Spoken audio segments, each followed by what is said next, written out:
आपल्याला सगळ्यांना माहिती आहे की मराठी भाषा हा विभाग देखील नव्यानं काही दिवसापूर्वी माझ्याकडे आलाय आणि आपल्याला अभिमान असला पाहिजे की छत्रपती संभाजीनगरमध्ये आज पहिला कार्यक्रम मराठी भाषेला अभिजात भाषेचा दर्जा मिळाल्यानंतर अभिवंदन नावाचा हा आपल्या विद्यापीठामध्ये आज होतोय। त्या कार्यक्रमाला देखील मी उपस्थित राहणार आहे।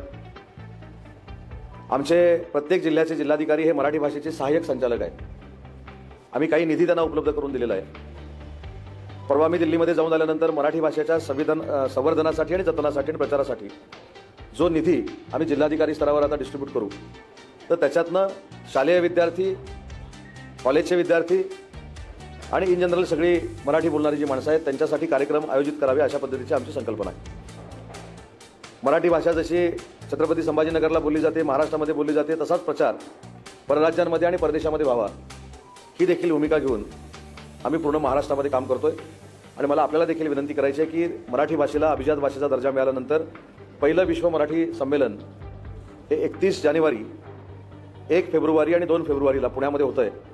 आपण देखील त्या कार्यक्रमामध्ये जर सामील झाला तर त्या कार्यक्रमाची शोभा अजून वाढेल। आणि म्हणून मराठी भाषेचं संवर्धन, जतन आणि प्रचार करण्यामध्ये जसा आमचा पुढाकार आहे, आमचा विभाग त्याच्यामध्ये काम करतोय, तसं मराठी भाषेचा पत्रकार हा देखील एक घटक आहे, अंग आहे। तर तुम्ही देखील या सगळ्या मोहिमेमध्ये सामील व्हावं ही माझी आपल्या सगळ्यांना विनंती आहे।